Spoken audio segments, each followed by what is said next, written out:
Hello, my name is Alex, and I am your host of How Bizarre podcast. I'm glad to finally announce episode 1 of the series. Hopefully you'll like it, and I hope it would get some traction in the months to come. So, what is this podcast about then? It's about storytelling, and especially about stories that are obscure, unknown to the wider public, strange, and sometimes inexplicable. Content that somehow never gets the attention it deserves. Stories that are forgotten in the mists of time, regardless if they happened yesterday, or some centuries ago. So if you are attracted to the bizarre, shocking, or just plainly weird stuff, I think you'll find this podcast very informative, and perhaps even entertaining. Just to mention, this podcast is for mature audiences, and listener discretion is advised. All that being said, now let us dive into the opening episode of How Bizarre podcast. The title today is A Man and a Woman. So let us begin. For my first episode, we go to South America and to the Amazon River, and the rainforest to be more precise. Today we have a love story, to top all love stories, both real and fictional. Story of such a devotion that my Generation X brain cannot fully comprehend and appreciate it for all its beauty and hope. The hero of our story is Jean Godin. He was born on July 5, 1713, in a small French town of Saint-Armand-Montrond, in central France. There's not much information about his early life, as it is not unusual for someone born 309 years ago. All we have are his achievements of later life, and the romance that defines him, and defies belief. Geographer and cartographer by education, adventurer by nature, Jean Godin was one of the crew of one of the most legendary French explorers, Charles-Marie Le Condamine, in his famous equatorial expeditions to measure the exact length of the Earth's circumference, and to explore the never-ending green vastness of Amazonia, along with geodetic surveyors, zoologists, chemists, and medical doctors, to name but a few. As for our heroine of the story, we have much better data about herself, owing that in part, because she was a member of the high aristocracy in Viceroyalty of Peru, land that is today known as Ecuador. Born Isabel Gramazon in Riobamba, the capital of the Spanish colonial province in 1728. She was 15 years Jean's junior. But we must never forget the spirit of the times, that zeitgeist if you will, that was prevalent in those days, when very young women were married to somewhat older gentlemen. Of course, Isabel's and Jean's love story was not an arranged affair.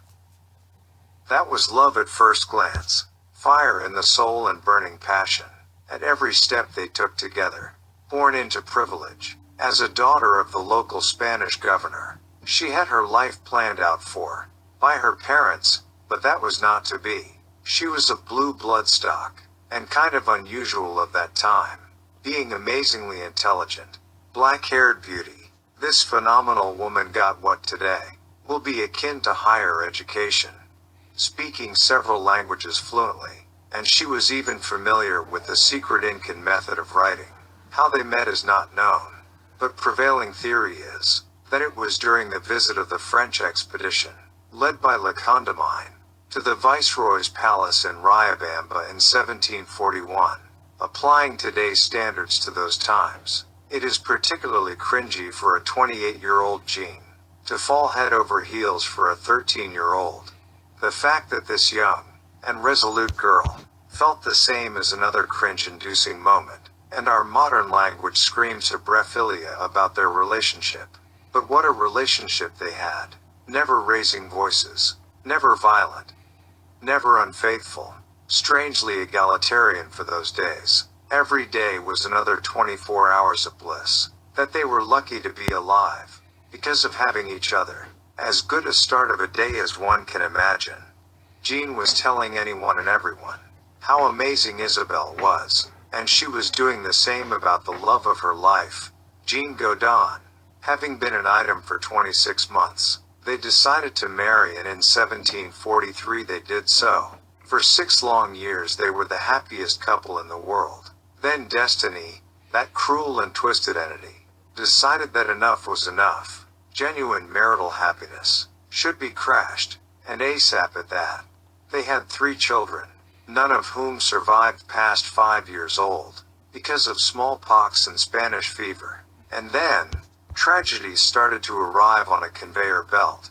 Firstly, Jean's father died in France, so Jean Godin had to go to his homeland for the reading of last will and testament. However, journey from Ecuador to France was no easy fit, and some ships, en route to Europe from the New World, suffered up to 40% mortality among crew and passengers. But alas, that travel to France will never happen. Nevertheless, Jean started his journey, hoping for the best, if only he knew. Jean reconciled with the fact that journey to France was out of any reasonable time frame, and there was another reason. That was the invitation from his friend Godin to join his expedition, to measure the circumference of the earth, to make a difference, to achieve scientific glory. Music. Jean looked impatiently at the river every day. He hoped that she would arrive at that very moment. His one and only. His Isabel. He knew every detail of the shore, every shadow in the harbor. The reflection of the sun in the water was etched in his brain. Every voice about the arrival of a ship was his friend, and everyone knew him. The crazy old Jean, the one whose hope had taken over his mind. The subject of ridicule among the mercenary soldiers and prostitutes alike. 2 not that dissimilar professions, different in as much as sex workers don't kill for living, so they would be much higher on an imaginary moral scale. But enough of a tangent, so let's go back. He hanged on around the river ports every day, as he almost became an inventory to the harbor facilities, where he'd anchored his hope. There was no information about her, or their 2 children that survived age 5. The uncertainty of everyday life tore him away from the illusion. That happiness had not left him, and maybe still. There is a chance to meet again. To meet again with his Isabel, the woman he loved more than geography, even more than the children, more than himself.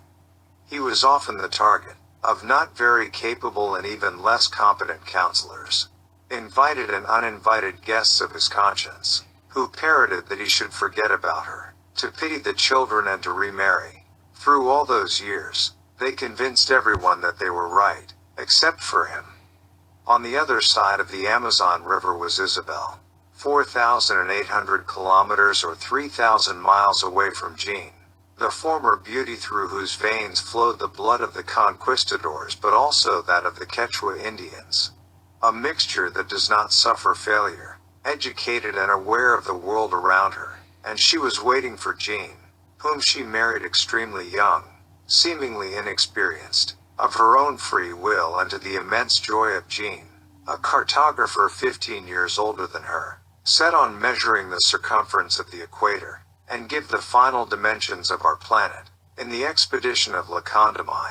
And she was expecting news every day, and sadness was giving her a heavy expression in her eyes. She knew every detail of the shore, every shadow in the harbor. Her brain was engraved with the reflection of the sun in the water. Every voice about the arrival of a ship was a friend. 8 years passed before he decided to go on the expedition, unbeknownst that his kids would become all ill from the usual suspects in the jungle. He still decided to go. Again, he refused to take her with him. He knew the risks of crossing the Amazonia and all the perils, persuaded her to stay and raise the children. And this would be his final expedition, and a very lucrative at that. If only he was aware of how long those initially expected few months will take. And he was right. Almost half of the expedition members remained to rot in the Amazon swamps.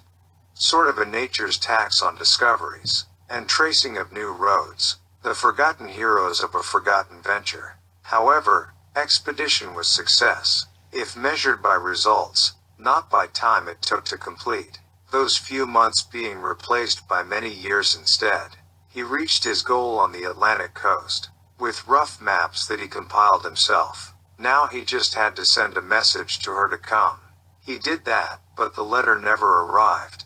Lost in the curse of human madness, and the sadistic games of chance, Spain and Portugal closed the area to the French, on their way to another South American meaningless war. The road was closed. There was no forward. There was no turning back. As if the whole of Amazon was not enough, the local bureaucratic maniacs, thirsty for blood and gold, were now in command. The future does not keep pace with the present. At least it did not for Jean and Isabel. A detour was needed. Jean walked through a bureaucratic maze. That was just as disgusting as the piranhas in the Amazon River. He wrote. He prayed. He begged. He demanded passage through the Spanish and Portuguese territories. He tried to overcome obstacles, cynicism, misunderstanding, open hostility. The months again changed into years. Jean decided that was enough, and that it was time to take matters into his own hands. He was assisted by Le Condamine, his mentor, who managed to exploit some of his personal connections with local Portuguese powers to be. One thing did not leave Jean alone. He knew that the Portuguese were aware of his attitude towards them, of the correspondence in which he blamed them for their slaughter of the natives. His suspicion slowly grew into paranoia. Have they forgotten yet? Or they remembered? Although La Condamine and the local governor assured him that everything was fine, they even provided him with a small boat to reach Riobamba, to reach Isabel. After so many years of hardship and apathy, he saw a trap where fate did not intend to set him one. He boarded the ship and set off. Every whisper of the sailors seemed like a conspiracy, and an intention to throw him at the piranhas. One night he got off the ship in Ojapak, a town forgotten by everyone, even by the crazy gods of the Quechua Indians. The ship continued, and without it reached a destination that was not Riobamba. At the will of the captain, and rumors came to Isabel about a ship he was on, only a few hundred miles away. Those rumors are not enough to go through the jungle, without any knowledge of the dangers, despite warnings that she is going to certain death. Those who persuaded her were persistent and convinced everyone, except for her. The small amateur expedition, quickly assembled and financed by her, was doomed in advance. No one survived the road.